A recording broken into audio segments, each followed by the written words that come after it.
kembali lagi bersama saya Muhammad Hidayatullah, dan kita di sini akan mempelajari mengenai menulis praktik baik dan cerita tentang lingkungan. Ini adalah pembelajaran bahasa Indonesia untuk kelas 12 untuk materi cerpen. Nah, teman-teman, sebelum kita memasuki pembelajaran, mari kita berdoa terlebih dahulu.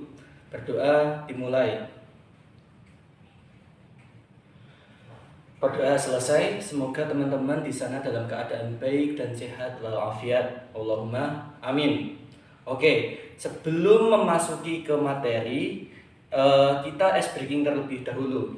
Coba angkat tangan kalian seperti ini dan yang satunya seperti ini.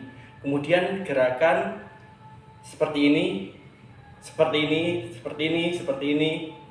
Terus 10 kali.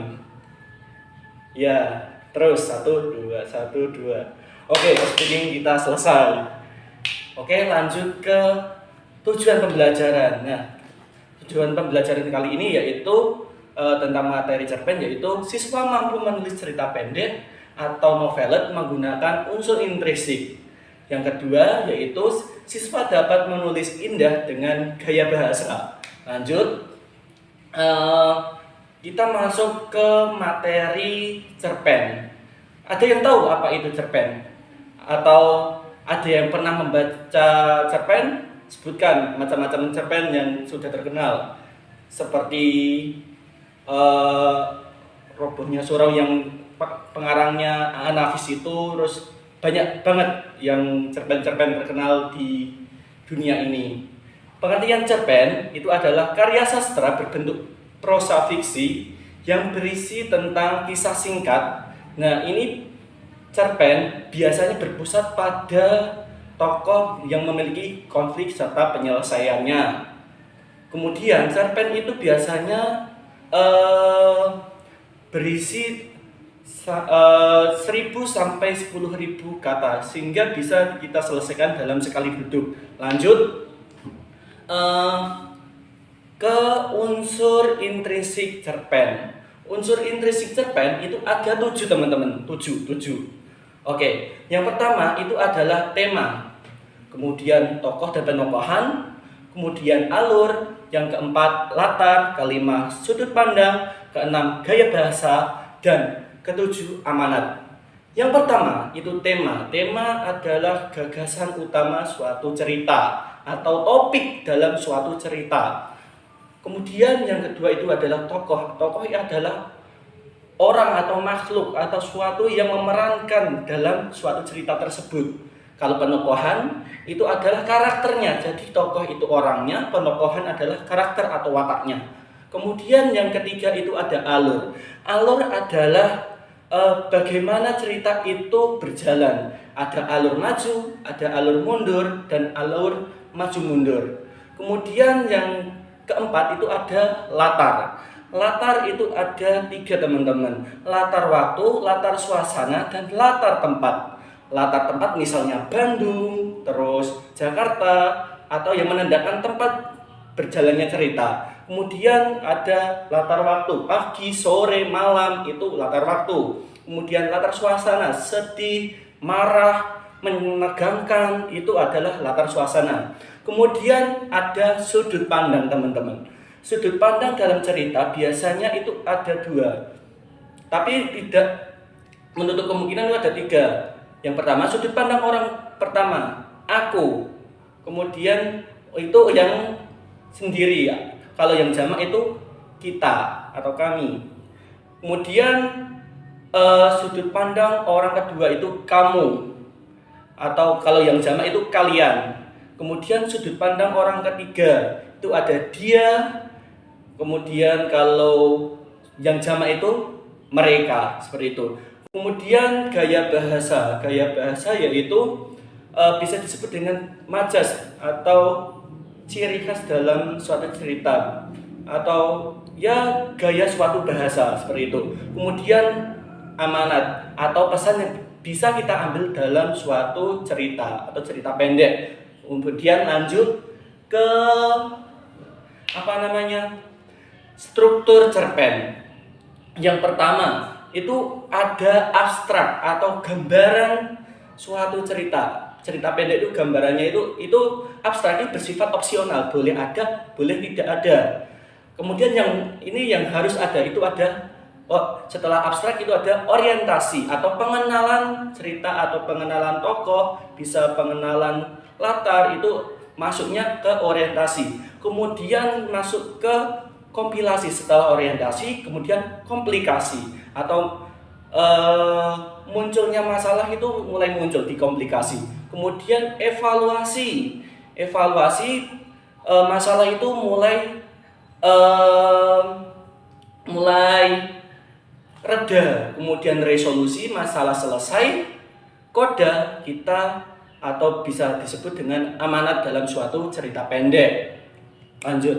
Kemudian gaya bahasa yang kita pelajari dalam pembelajaran kali ini yaitu ada gaya bahasa perbandingan, pertentangan, dan sindiran.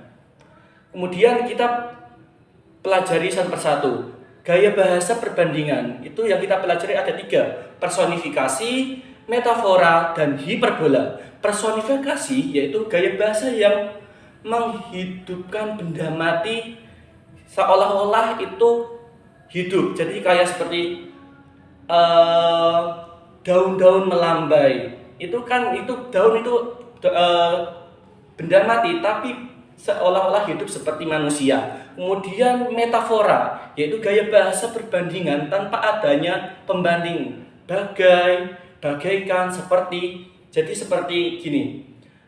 Lidah api menjilati atap rumah, seperti itu. Kemudian hiperbola yang kita sering sebut-sebut dengan melebih-lebihkan, seperti suaranya menggelegar membelah bumi, seperti itu. Kemudian lanjut gaya bahasa sindiran.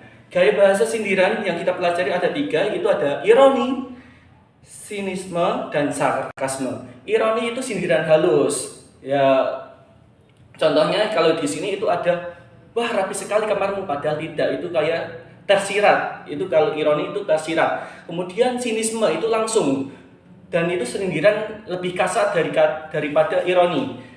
Yaitu gini contohnya, kau memang hebat tapi otakmu tak sehebat mulutmu.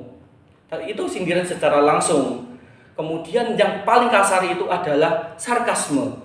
Sarkasme itu merupakan sindiran paling kasar, seringkali menyakitkan. Biasanya itu malah kayak kalau di bahasa Jawa itu pisuan. Kalau ya pisuan, sarkas, dan menyakit di hati. Kalau ironi itu tersirat, sinisme itu langsung, sarkasme itu menyakitkan. Ciri-cirinya seperti itu. Lanjut ke gaya bahasa terakhir, yaitu gaya bahasa pertentangan. Yang kita pelajari di sini ada 3, yaitu antitesis, yaitu gaya bahasa yang menggabungkan kata berlawanan dalam satu kalimat, seperti tua muda, kaya miskin, terus panjang pendek, seperti itu. Itu yang bertentangan, tapi ditempatkan dalam satu kalimat.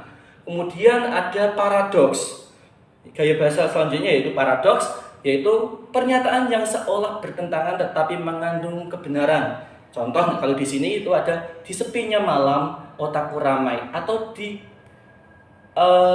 ramainya kota hatiku sepi, seperti itu. Itu ada pertentangan di situ. Kemudian yang terakhir itu ada kontradiksi interminis, yaitu pernyataan yang membantah bagian sebelumnya. Contoh, makananmu itu enak tapi kurang asin. Terus ya seperti itu, kamu itu cantik tapi kurang pintar, bisa seperti itu. Kemudian lanjut, ini ada contoh dari cerita pendek ya teman-teman, bisa dipelajari dan bisa diamati. Di situ sudah saya analisis sebagian dari orientasinya mana, komplikasinya mana, seperti itu. Bisa diamati dan dipelajari. Kemudian yang terakhir, sebelum kita tutup, teman-teman silahkan membuat cerpen dan yang sesuai dengan unsur intrinsik yang sudah Bapak jelaskan, dan kemudian strukturnya juga harus sesuai. Kemudian kita kumpulkan di pertemuan selanjutnya seperti itu teman-teman. Bagaimana teman-teman? Bisa dipahami ya? Kurang lebihnya mohon maaf. Wassalamualaikum warahmatullahi wabarakatuh.